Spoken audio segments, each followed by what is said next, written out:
things. And, I've done my thing. We are live. Welcome to everybody to our webinar. We got 1 minute to go, so let's just carry on having a little chat. So what have you been up to, EJ? what have I been up to? Lots of walking, lots of Yeah. being outside, lots of being with nature. From a work point of view, it's just about sort of getting back in order. You know, lockdown's obviously been tricky for everybody. So it's like, for me, I've kind of used it to get in order and get where I need to be ready for when we do actually get out of lockdown, whenever that might be, and back into some kind of semblance of normality. So I feel like I'm completely in order now with all of my activities. I just want that. Let's go to happen, and then I'll be off. Yeah. So I mean, that is one of the things that I wanted to ask you about was, what sort of stuff can you be doing during this weird lockdown time, especially because you're a presenter. So, well, actually, let's start this officially, shall we? Before I ask that particular. Have you finished all your bits and bobs? I finished all my bits and bobs and I finished fiddling. So we can start officially now. Welcome to this webinar with TV Training Academy. Myself is Brian and we are joined by Emma Jane Taylor today, who is a presenter, a speaker, an author. She is an inspirational mentor. She does just pretty much everything. And we are so lucky to have you joining us today. And this is the first time that you've joined us, EJ. So thank you very much. We will be gentle. You're never gentle. The way this works then is I'll have a chat with EJ for a little while, and then I'll open it up to questions from everybody else who's joined us. And we'll see how we get on. So as I was saying, EJ, it is a funny time. We're back in this lockdown business malarkey where, lots of production is going, but an awful lot of production isn't actually going. How do you keep yourself busy during lockdown? And, is it a time just to sit back, relax, or can we be getting on with stuff and actually driving our career forward, do you think? I think we all need to really look at our workload, what it is that we have going on in our lives, what it is that we want to have going on in our lives, and where we are going to be going into the future. So, I certainly, before lockdown, I was running left, right and centre, doing lots of other jobs. I was doing my business. I was doing lots of activities. And actually, when lockdown came, I looked at my workload and I kind of went, do I need all of this? So what is important to what I'm doing? What is important to where my business and my opportunities are going? So I culled quite a few things actually, not because activities that I was linked to and supporting, but actually was it benefiting me? And I think when lockdown happens, we're overwhelmed. We were overwhelmed. Our workload was overwhelmed. As a presenter, as an author, as a business owner, I was completely overwhelmed. So what did I need to focus on? Focus on my business first. So I focused on my business first. I then looked at what I needed for my team and then what I wanted to do. So I rechanged my goals. And I think, rechanging goals is really important. Resetting where you want to go. So I looked at it and I thought, well, actually, I'm not going to be getting the work that I would usually do because everything is changing. We're not having events anymore. So how can I put myself out there? So if I revert back to sort of where my book was, it was about then let's get my book out there a little bit more and get on some podcasts. So I started connecting and networking to do that. Okay. Yeah. So all those things that aren't, necessarily essential for your target, your goal. Yes. Those are the things that are being culled and leaves you then more time, I guess, to focus on the really important things. Yeah, so I focused on my business, the Works Company, which is obviously my business, the series of works lifestyle businesses. I focused on my work as a presenter, my focus as a motivational coach and speaker as well. So I kind of went, these are my pockets, these are the things I need to be focused on with my team, with the right people and my network, and anything else that was around I've just pushed to one side, and who knows, it might come back one day, but right now it's not important. What is important, that I keep my business on track. Mm-hmm. We've all got to earn money, and and spur on my team to make sure everybody stays on the same page. Yeah, and you mentioned there, EJ, that you're an inspirational speaker, you're a presenter, you're a radio presenter, TV presenter, as well as an author. I mean, how did this all start for you? How did you get going? I mean, what was the driver behind that? So I think, you know what, Brian, when I started my career, I was a dancer by trade. Ah, And yeah, give so us a 12, EJ, give us a 12. so I used to work in as a professional dancer. I was in cabaret and activities and so on and so forth. Around 19, I was not old, but you were becoming a bit older as a professional performer. So I went into performing arts as a school. So I set up my own performing arts school. From there, I went into fitness. I set up a fitness business. So it all kind of worked with my message of, being well, giving back to children, giving back opportunities for people to perform. So that was kind of like a message that I started 20 years ago that I didn't really understand would relate so much to my future. I just did it because I loved it. So I love the performing arts, I love the fitness. And then about 10 years into that journey, That's TV asked if they could interview me about my businesses in the local area. So I thought, yeah, this is a great opportunity. I'm going to go and share my business. And while I was there, I connected with lots of people. So I decided to become friends with everybody at That's TV. And it wasn't hard. They were all really, really lovely people. And then a week later, they asked me if I would go and cover one of their presenters who was on maternity leave. And I said, yeah, sure, I'll do that. They wanted me for maybe 4 or 5 weeks. Within 3 months, they then gave me my own show and the Wellbeing Show, and I stayed there for 4 years. Wow. So, suddenly I found a new love, and that was presenting. And it kind of all synced and worked together with my performing arts business, with my fitness business, with all of my activities. It was all kind of, the puzzle was being put together. But I didn't know that's what I wanted to do, actually, Bri, because I was enjoying the performing arts school. I was enjoying the fitness industry. And then suddenly I found myself enjoying the performing arts, enjoying the presenting side of it.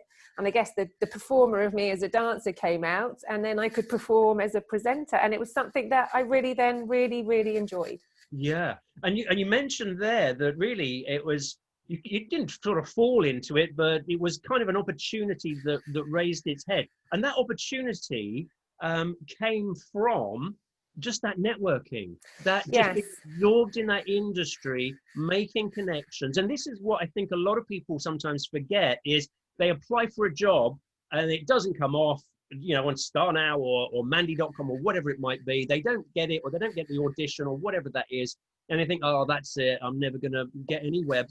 But actually, starting off local and networking, how important do you think that networking is? Massive. You can never have enough friends in this industry. It's absolutely massive. I have made a huge amount of connections. I'm not shy in coming forward and speaking to people. And I think it's about connecting with the right people. You can never know enough people. So you need to connect and link up with the people that mean or matter to the world. I'm not going to connect with a business that doesn't, sync up and have the same energy as I do with my work. I'm going to connect with people in the wellbeing industry. I'm going to connect with presenters in the wellbeing industry. I'm going to connect with producers and directors in the wellbeing industry. Whether they like it or not, I will put myself in front of them as often as I can to get myself seen. And you know what, the more you get, the more you put yourself up there, the more people will remember you. And it's about persistency. We cannot be persistent enough. And I think a lot of people, like you said, Brian, will fall at that first hurdle. They'll get a knockback. But you can never have enough knockbacks. Knockbacks are actually hugely character building. And actually, if I was to go back to sort of last year with my book and my story, I decided I wanted to get into a national magazine last year with my book and my story. And so I wrote to loads of national magazines. I emailed everybody. And at the beginning of the year, January, February, no one replied to me. So I left it 2 months and I went back to the same contact database for this magazine network. And I changed the subject line. No one came back to me. 2 months later, I went in with a hard-hitting subject line, changed the whole email. 5 magazine companies asked to share my story. Wow. But you know what? You cannot be persistent enough. So then I got contacts. And so once you start having contacts, then you start a new growth. So, you know, I was then in Happy Full magazine. I was in Take a Break magazine. I was in Henley Life magazine. And then so it started to grow. So I always like to leave it sort of 2 or 3 months before I try and attack again on that subject. Mm-hmm. So, you know, if you are approaching a job or a magazine or a production company, give it a couple of months and then try again. And then again, and then again, because the more you try, the more you will be seen and the more you will be heard. But unless you're putting yourself out there, there's nothing's going to happen unless you are one of the Beckham kids. Yeah. No, nobody's going to come knocking to your door asking you if you would be good enough to come and do something for them. Unless you're a Beckham kid, as you say. And you're talking about networking, and I have to say that you are a phenomenal networker. I've seen it in action. In fact, as you were saying that, it reminded me of how we actually met. Now, that must have been 6 or 7 years ago now. Yes. It was that I was doing a talk at a networking event, and you were actually the first person who came up to me afterwards and said hello and introduced yourself. And off the back of that, I turned up on that TV show. Yes. Do you remember that? Yes. I was jumping around on the couch trying to bite your finger. You I have no idea how that happened. You were. And again, you know what? It was about, your presentation was brilliant, and I really liked what you were presenting that night. And I thought, actually, that really aligns with who I am. I wanted to get to know you. And thank goodness I have. It's been great. What a great journey, kind of, knowing you and your world and our worlds are colliding. So putting yourself up in front of somebody, I'm not shy in coming forward. Take your business cards, take your opportunity. I've always got business cards wherever I go. My partner will tell you, wherever I go, I never don't give out a card. Because someone somewhere will remember you and will want to buy into what you're doing. Yeah. Is that persistence something that you sort of get used to? Because I know when I first started, it was almost a fear of rejection prevented me from actually moving forward in the very, very early days. Now, I think I'm a little bit more like you. I just go forward and say hello, and I couldn't really care less whether the person takes to me or not. I'm more interested in just getting on with stuff. But I do know especially when you're starting out in a new industry, it can be, how do you deal, I guess the question is, how do you deal with the initial fright of rejection? And then sometimes you do get rejected, blank wall in front of you. How do you deal with that? I think you have to grow a thick skin, and you have to remember this isn't personal. These people you're coming up against have millions of people approaching them constantly.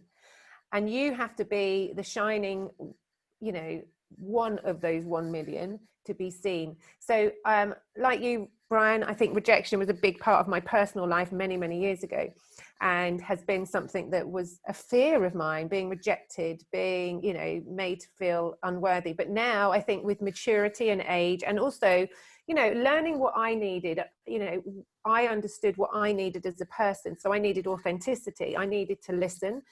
Not people don't listen enough. And actually, if you listen more, your life will become much more able. I've understood transparency, education, learning, and boundaries. So I've put things in place to make me feel safe and secure personally and professionally. And you know what? I don't see it as rejection ever anymore. I see it as a huge lesson and an opportunity to try again, to be to get seen and to be put myself in front of them. That I know my worth. I know that I'm talented. I'm sure everybody here is talented, but people need to know you're talented. And unless you believe in yourself, you've got transparency, authenticity, education, and boundaries around you. If you don't have that positivity about you, when you do get knocked back, you're going to feel like rejected. But if you understand your own worth, it's not rejection, it's a lesson. See, that's an interesting point as well. And I totally agree with you. But again, sometimes when you're starting off, there's always that little devil, isn't there? The fake you syndrome. Yes. Or you're faking this. Imposter syndrome. The fake you syndrome. I make stuff up. Imposter syndrome, Brian. Yeah, so I had imposter syndrome. I had imposter syndrome when I was working on That's TV. I have to say, I was sat there. So I'd gone through my career, all my businesses had built up. I'm now being interviewed, and I'm now interviewing people on That's TV, and I'm talking about well-being, and I'm talking about authenticity and sharing a voice. And I was there, and I had never shared my personal story. So I kind of thought, how can I sit here telling people to speak up and do all of this, and I'm not even sharing my own voice? So I did have that that imposter syndrome, and I thought, how can anyone buy into me and believe me if I'm not being authentic? So as you know, I shared my story. It's shared in my book, Don't Hold Back, and then it gave me some freedom, because I allowed myself to be authentic.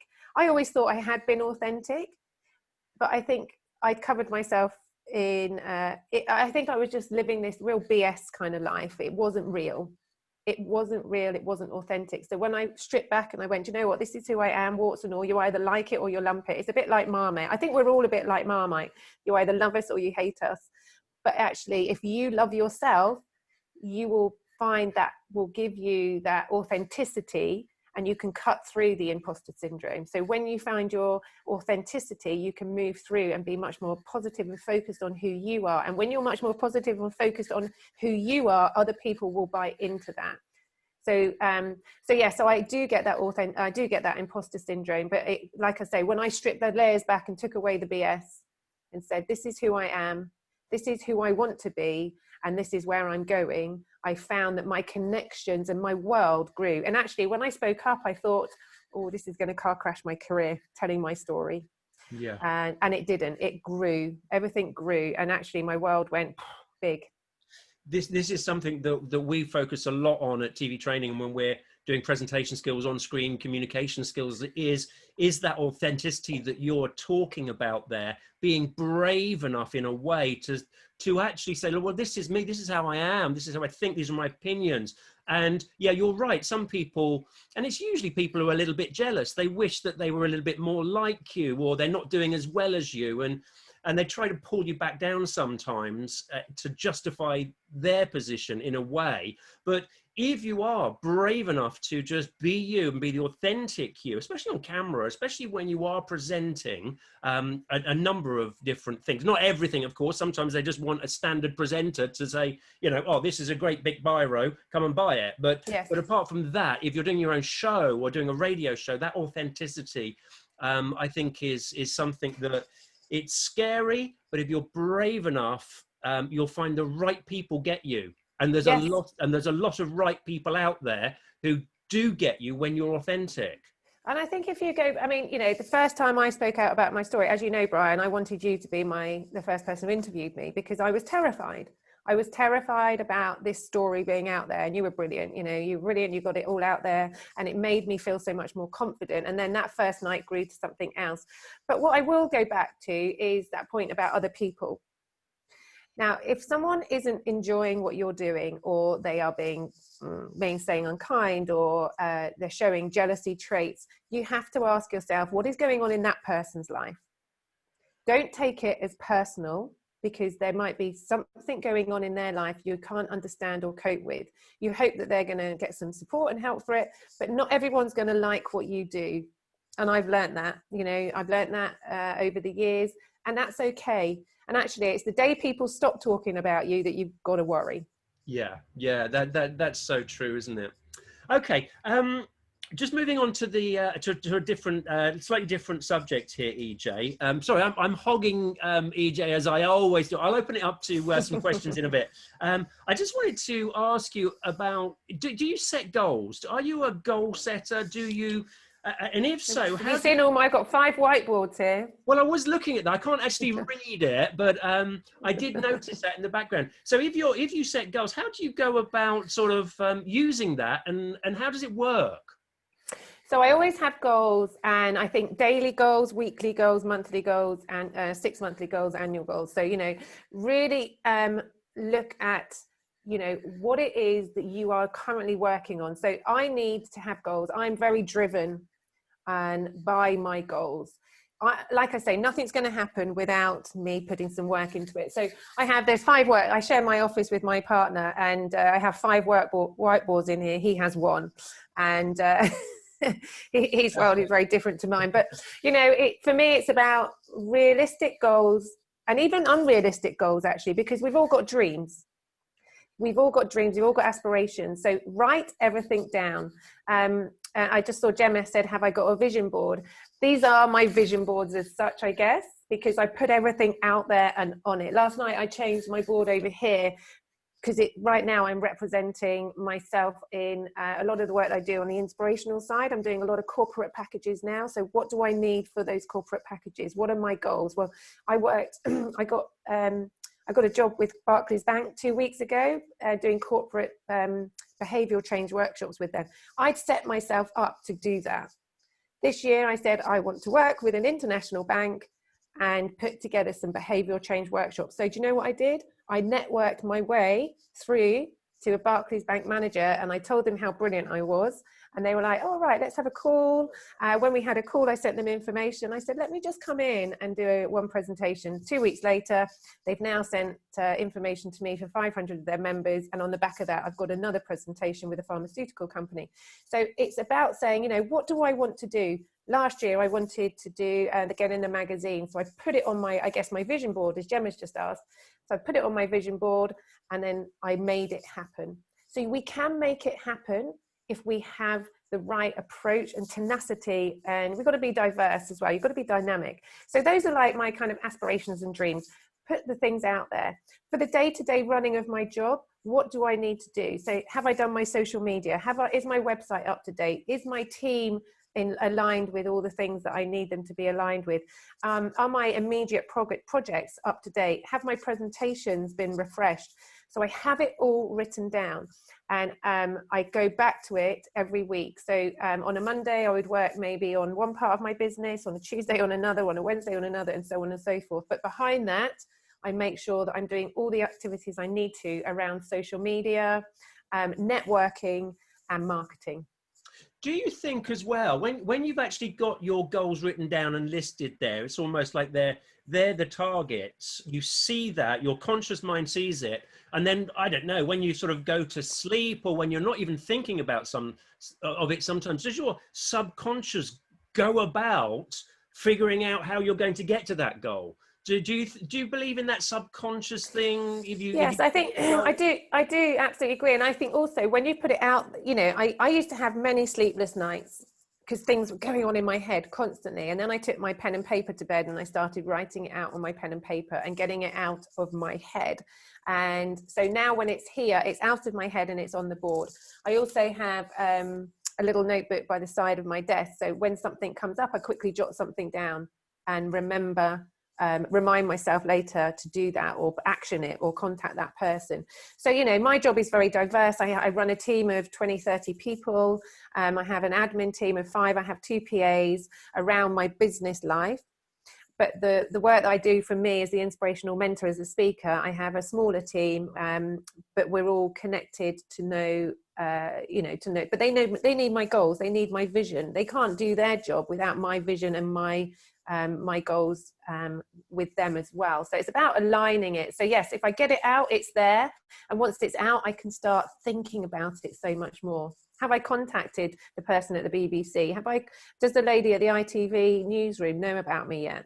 Yeah. So if your work, because I wanted to ask you about your mentoring work as well. So you do work with people on one-to-one basis and help them develop and yes. Personal development, professional development, whatever it is. I wanted to ask you about that. So how do you, let's say, I don't know how often you work with performers. I'm sure you have done. Yes, lots. But what is the actual structure to that? How do you go about motivating them if they're completely lost? They just think, oh, I can't get anywhere. I've tried everything, because I hear that all the time. Oh, I've tried everything. You've never tried me. So it's about going, okay. Where do I sign? So what we do, Brian, is we'd strip back. Who are you? What's important to you? What's not important to you? What do you value? What don't you value? And look at breaking down where you are and who you are, finding your authentic self. So once you've found your authentic self, you then look at your boundaries. Have you got the right boundaries around you? A lot of people don't. A lot of people spend a lot of time with the wrong people. And once you spend a lot of time with the wrong people, you're going to be feeling the negative side of that. And I really can relate to that. I spent a lot of time with the wrong people for years and years and years. And I don't know, I think I did it because it was easier to try and fit in.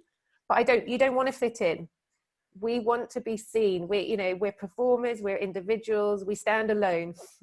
We stand alone but united and collaborate. So it's understanding what your worth is. So you strip back and you say, right, okay, then what's your journey? So if I said to you, Brian, okay, you said to me I wanted to be Prime Minister, we'd go, right, okay, how do we then pull that back? How do we understand who you are, what your values are? What's your boundaries? What are you currently doing to be Prime Minister? So are you doing the right training? Are you speaking to the right people? If you're speaking to all the animal experts, that's probably not the right people for you to be speaking about. We've got to move your network. And it's about being in the right networks. Too many people are in the wrong networks. And I tell you, one of my key words about 3 years ago was work smarter, not harder. Mm-hmm. And I've taken that with me. And as I've taken it with me, I've grown as a person. Yeah, that's so true, isn't it? Sometimes I think we just take what we can get. Do you know what, actually, and on that point, Brian, and the BBC ring me up regularly to be on one of their guest panels, and I will only go on as a well-being or motivational guru. And they rang me up the other week to talk about something that was going on in the political world. And I said, forget it. Sorry, I don't want to be remembered as the girl who said the wrong stuff on a political show. And it doesn't relate to my world. My world is all about well-being, motivation, positivity. That's how I want to be remembered. I don't want to suddenly go, oh yeah, do you remember EJ Taylor? And then, so being in the right networks, doing the right thing and saying the right things for what matters to your life. So that's what you mean by boundaries. Oh, a bit early for a wine, isn't it? That's what that's what you mean by your boundaries. Then is that you just wouldn't do something just because it was there. You have to say, no, that's not for me, and just be confident enough that if you just stay on that path and have those goals, it's going to happen in the right area. I don't want to be famous for the wrong things. In fact, do I want to be famous? Do I want to be representing myself authentically for what matters to my life? That's how I want to be remembered. If that brings me fame and fortune, so be it. If it doesn't, so be it. But I don't want to be famous for doing something that wasn't right for my passion, my soul, my heart. Mm-hmm. So it's having the right people around you. And, I have a huge network of people and I love everybody in that network.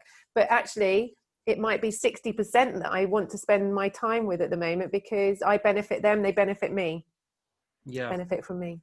I mean, I have been, as you know, working with new talent, people who are looking to get into the television industry, into the entertainment industry. And I must admit, over the years, I have met a number of people who just seem to want to be famous. And I think as well on television, there is, I don't know if you'd agree with me, but there's a culture in a way with a lot of reality stuff. It is just do anything to become famous. Oh yeah, I don't want to be famous, Brian.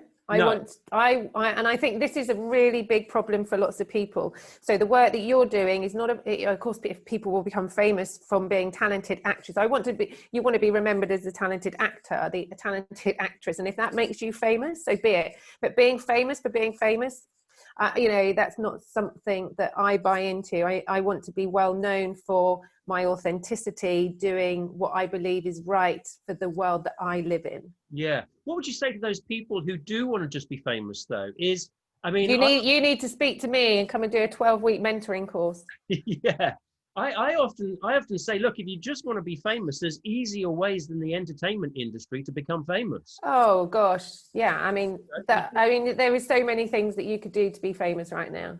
Yeah, I mean, if you think about it, there's famous politicians, there's famous entrepreneurs, there's famous religious leaders, in fact, leaders in every industry, or successful people or outspoken people in every industry are famous. I think trying to get famous via the entertainment industry is probably one of the harder industries to crack.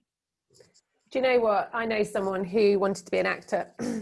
And I said, look, I'll spend some time with you on your social media and help you get to where you need to get to. And he, I think he had it all under control. And then I spoke to another actor who was massively out there on his social media, not to be famous, just to be seen. And you know, this other person who just wasn't doing enough social media, wasn't being seen. No one's, and like I say, unless you're David Beckham, kids, you're not going to be seen. You need to make yourself be seen, but also understand, why do you want to be seen? Are you trying to be seen to be famous? Because you can forget that right now. There's a zillion people in this world trying to be famous for the wrong reasons. So yes, so understanding why you want to be famous and why you want to do what you're doing. And if it's because you've got to want to be famous, then I would readjust that, because that is soul sucking, exhausting. Yeah. So if I'm there, then if I'm just starting out in the industry, and I know that I'd really like to be a TV presenter because it looks great, but I don't really at the moment have anything particularly that I feel I can offer, apart from the fact I can stand there and talk to a camera.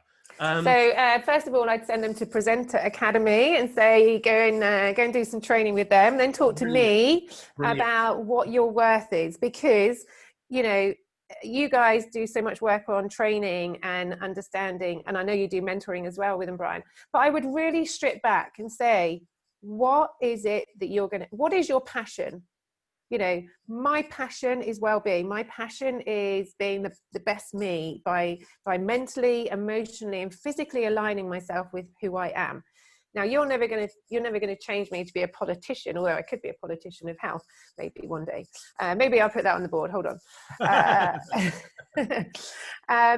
So yeah, so you know, I'd say, what is your passion, Brian? And if you said to me, oh, do you know what? I love hedgehogs and I love foxes and nature and so on and so forth. We go, right, okay. Maybe we need to look at a country life for you. So maybe we need to understand how you can grow as a person to be seen in front of the right people to be a presenter for that job. So it's understanding, so many people want to be a presenter. Why do you want to be a presenter?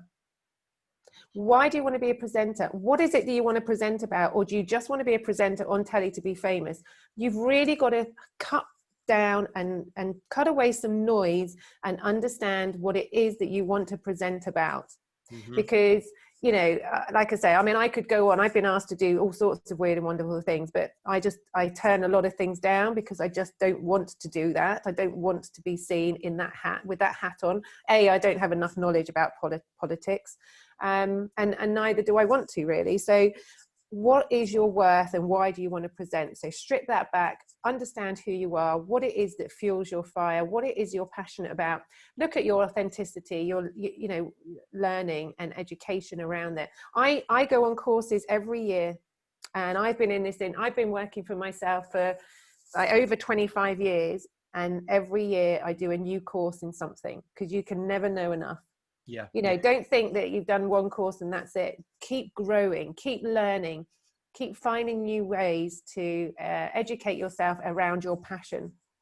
And that passion that you're talking about, if you can identify that, you suddenly become somebody who might be quite competent in front of the camera. And there's lots of those people there. I call those people jobbing presenters and I used to be one, and I'm not knocking it in any way. No. Lots of people are quite happy for 1 week doing a safety video for a factory, the next week selling a toothbrush on an advert, and then the week after that hosting a conference somewhere. And that's fine.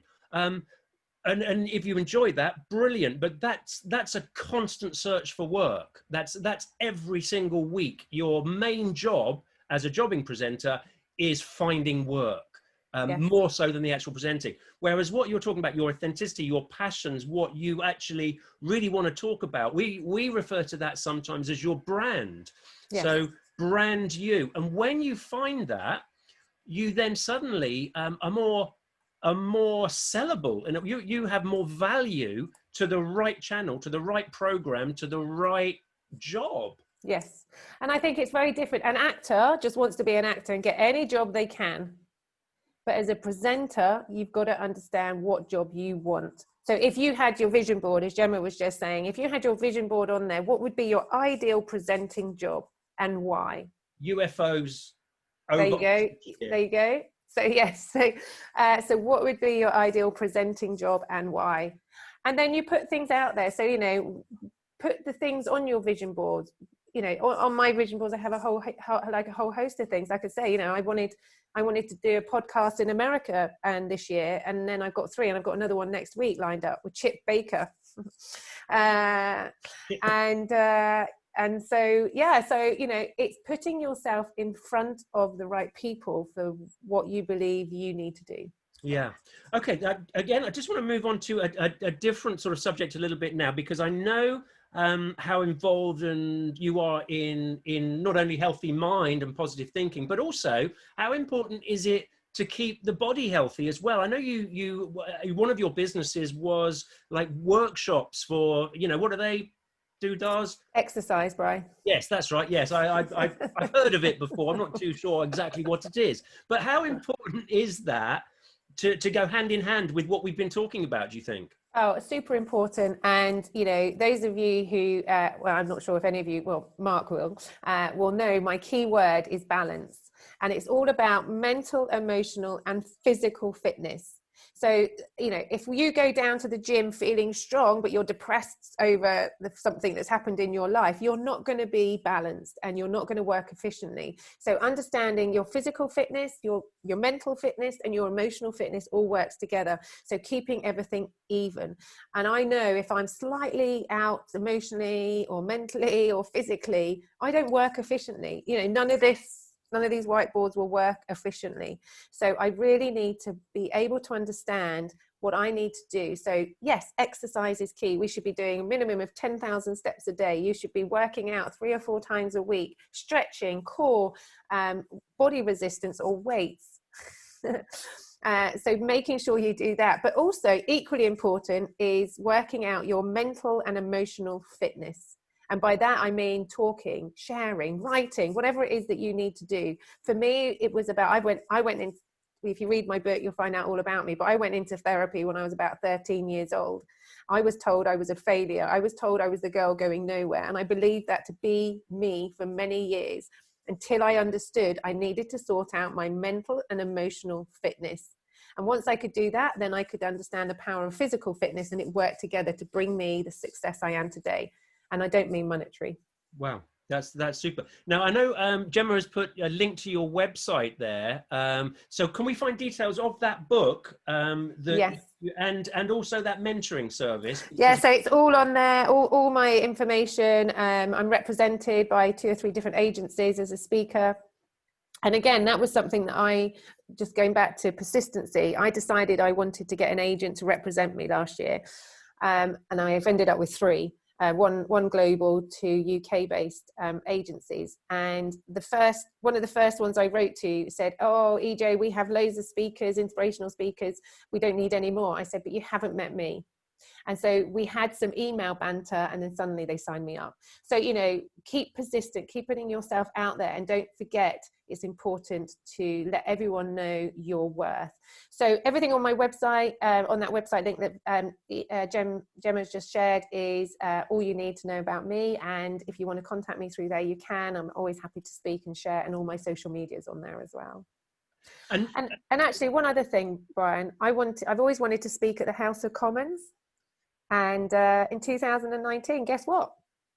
You were at the House of Commons. I spoke at the House of Commons. So put it on your board, put it out there. I'm a brand ambassador for 3 companies actually. And so one of the companies were going to the House of Commons, and I said, "Oh, if you needed a speaker," I was just sort of like, we were messing around, and they said, "Actually, we do need a speaker," and it was to speak alongside MP Alok Sharma about the work that they were doing and everything. So I did. I spoke at the House of Commons, and what an experience that was. Fantastic, wonderful. I wanted to ask you a little bit as well. You mentioned there that you're a speaker as well as a presenter on TV and on video, but also when you stand up and speak in front of people. Can you just how did you approach that? Because you know a lot of us think, oh, we're not good enough to do it yet. Is it you heard this phrase before, which is I can't even remember it now. What was that phrase? Fake it till you make it or something. When you sort of start speaking for the first time in front of people, was it a case of, oh God, I've just got to go and do it? Or did you train for it? Or what? Or was the confidence just there from the other stuff you did? I think, well, Brian, you've been a significant part of my growth as well, just knowing you and all the things that you and I talk about have done over the years, and also reminding me of, you know, and authenticity was really important to me, and I talk about it a lot. So in my businesses, in the performing arts world, in the fitness world, I could talk till you all fell asleep about fitness, well-being and performing arts, because that is my life. I was a child performer. I was a professional performer, and not porn. Sorry, my words got. I was a professional performer all the way through from 4-3 to 16, and I was very fortunate with all the activities that I did. And then when I went into my business, StageWorks Performing Arts School, I could talk about anything. I did presentations, I did lots of activity with the schools, and then I went into fitness and I was doing lots of talking around that. When it came to speaking about me, there's not a cat and house chance that I thought I'd ever speak about my journey, because I, you know, obviously from my story, from a 9-year-old child to a 48-year-old woman, I'd kept 30 odd years of that locked down. When I discovered it, when I was working at That's TV, that and I felt like an imposter and I needed to find my authentic self. And then I wrote my story, and then I was asked to be on the front cover of Venus magazine. They then asked if I would share a little bit of my private story. And I was thinking, oh, I'm not sure about this, but I dipped my toe in. And then they did this big event. They had 400 people at a football stadium, then at Madejski Stadium, and they asked if they could share my story there. And so they did this 6-page article on me, and they did a videography of me, and they put it all on the screens.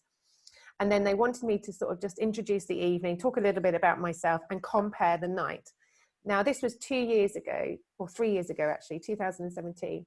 And it was the first time I'd spoken out publicly and professionally about who I was. Okay, I'd spoken for 20 years in my business, StageWorks and Nutritious Works and all the other wellbeing stuff. Wow. But suddenly it was about me, and I had to do inspirational, motivational speaking. So it got to... How were you feeling? I was absolutely, I can tell you, I said, my chaperone was standing next to me. I was in this beautiful dress, and they put on the music for me to walk down to. My walk down music was This Girl Is on Fire. And the music came up, and on the screen was my story, and my parents were there, and family is there.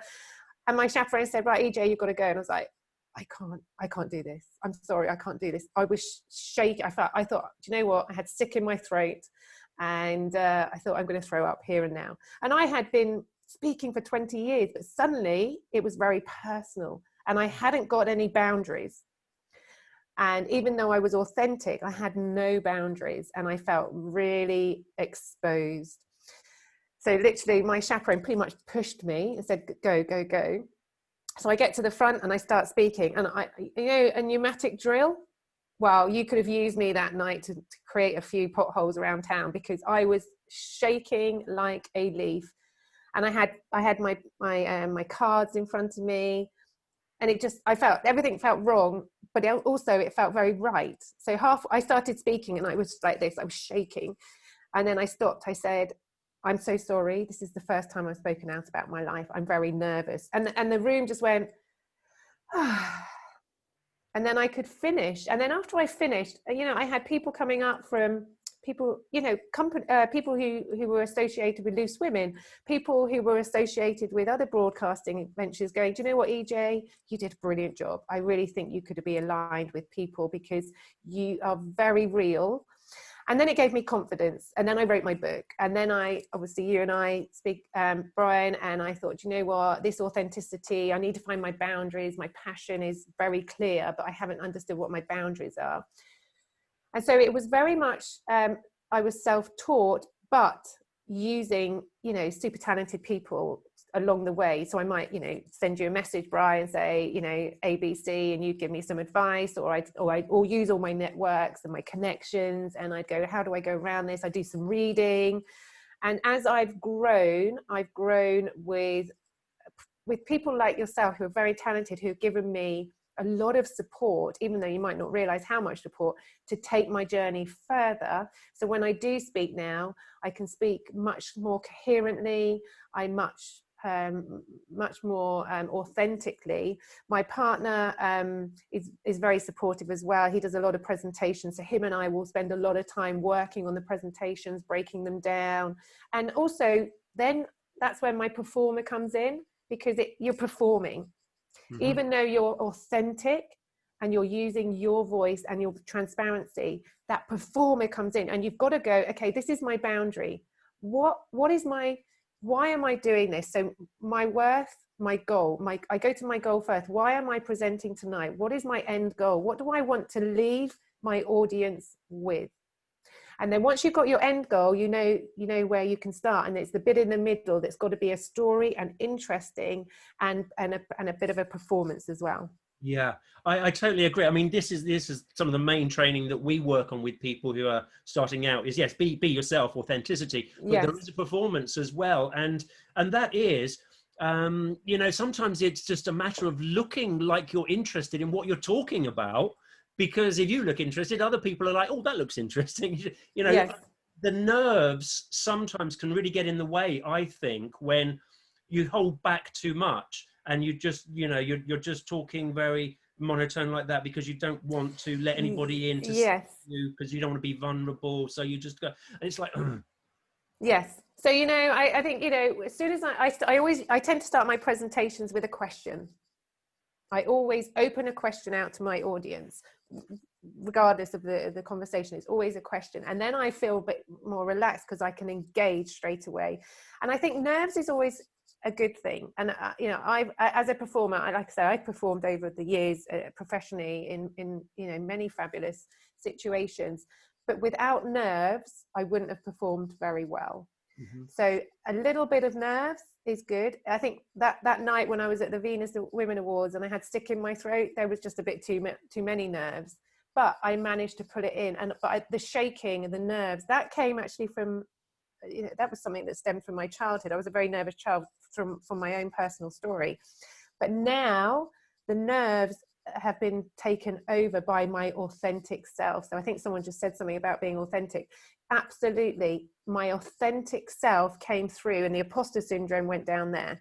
If I ever have a moment where I feel like imposter syndrome's coming in, I have to ask myself, why am I presenting? If I'm feeling like an imposter, why am I presenting this? Because clearly it doesn't align with my brand and my worth. Yeah, interesting stuff. Listen, EJ, I have hogged you long enough. But it's just been so interesting talking to you. I mean, I've known you for 6 years, but every time I talk to you, it's you know, I get something new from our conversations. So brilliant.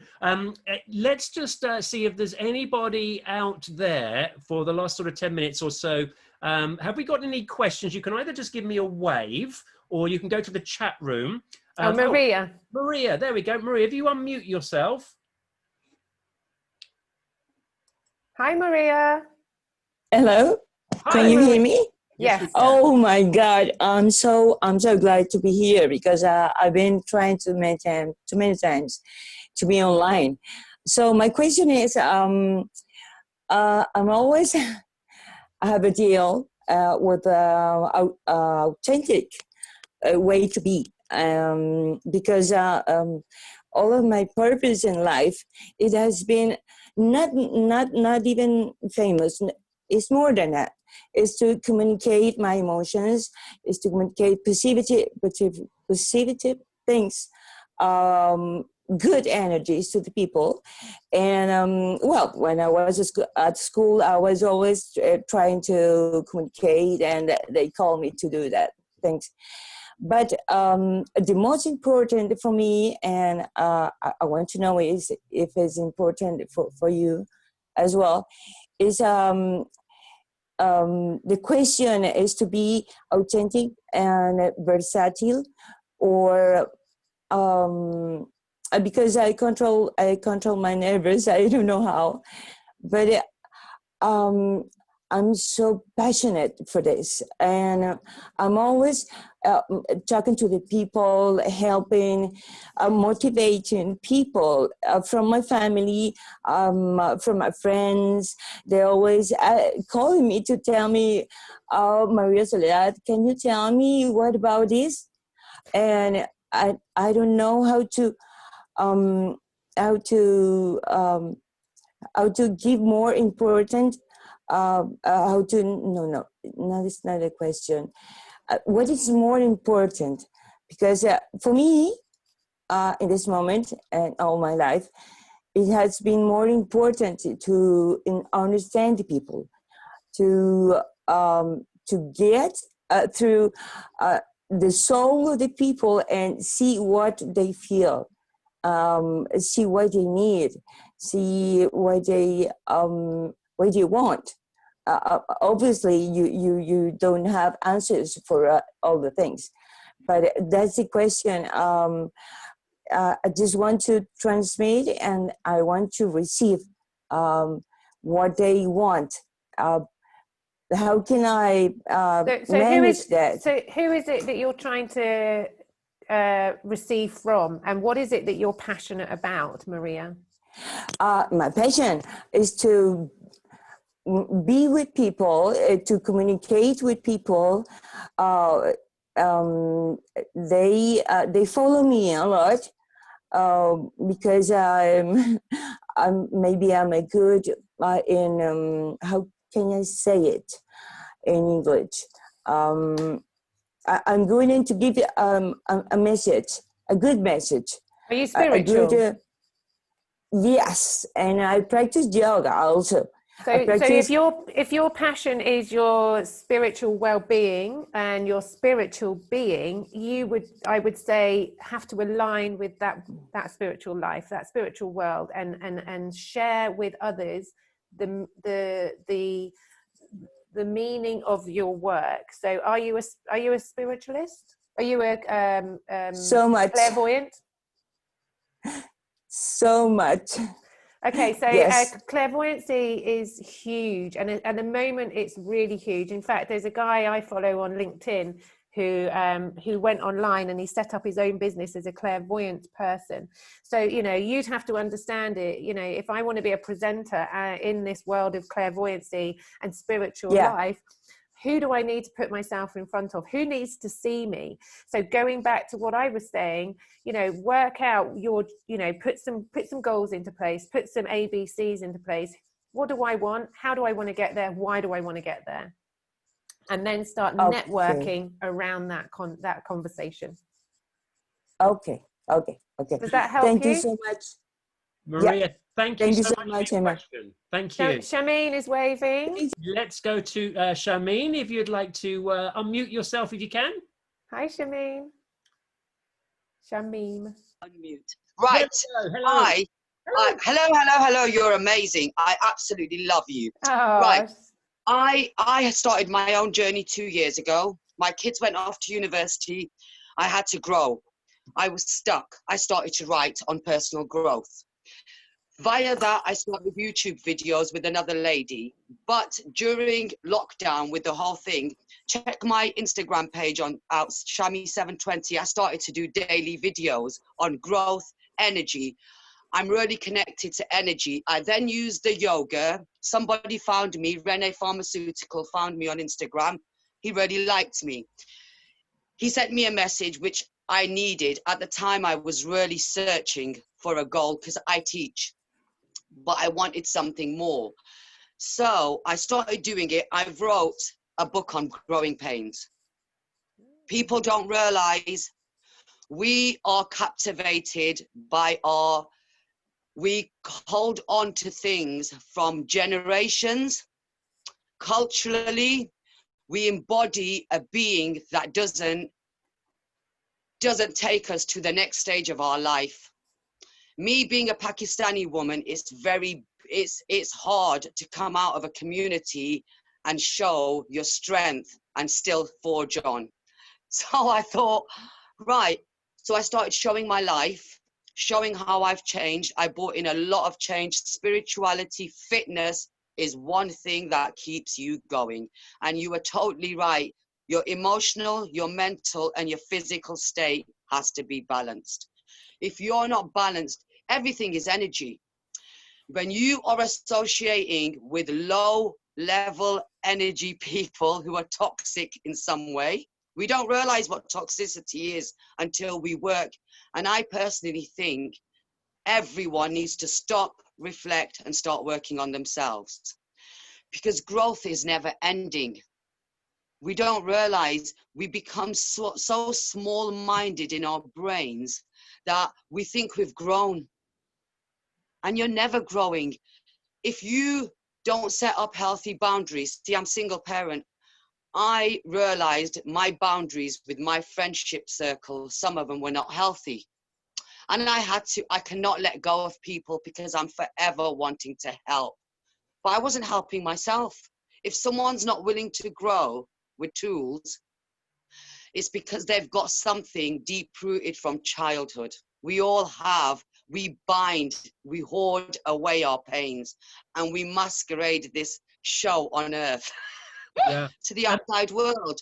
So I mean, I think what you're saying is really very interesting. We've only got 5 minutes left. Oh, sorry. But anyway, thank you. You've really inspired me.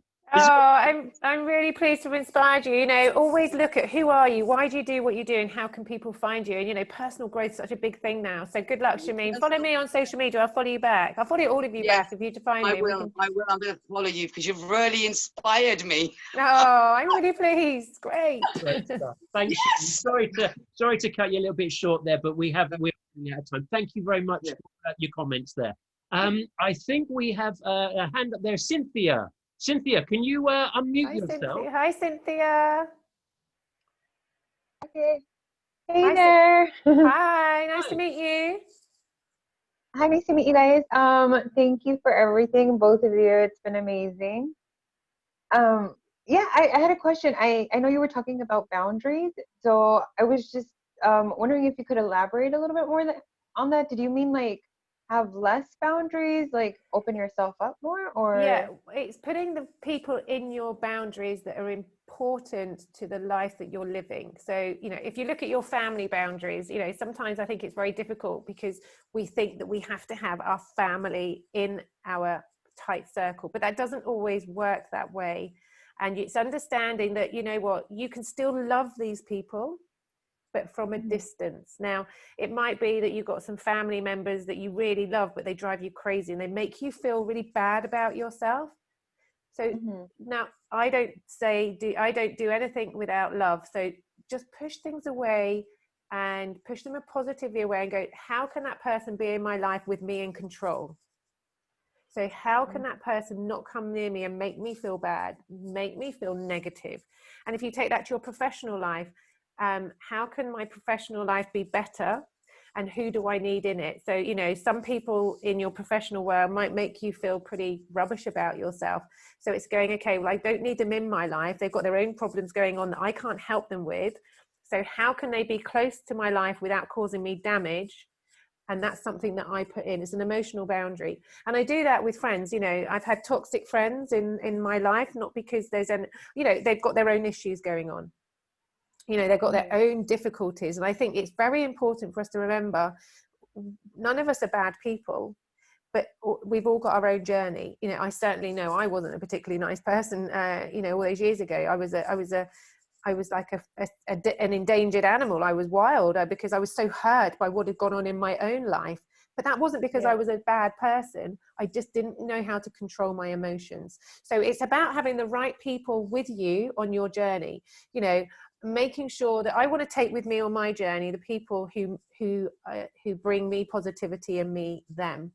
And so, you know, I will always keep those people close right now, whether that's my friends, my family, or my professional life. Oh, okay. Is that helpful? Okay, good, yeah, I think that's really important because it really does make a difference, boundaries, but I feel like it's a topic that always gets left out or I'm not afraid to put anyone on the outside of my boundary if they're making me feel bad, but I do it positively and with kindness. So no one would probably realize they're not in my inner boundary. Yeah. I just would be very positive, but at a distance. Right. Yeah.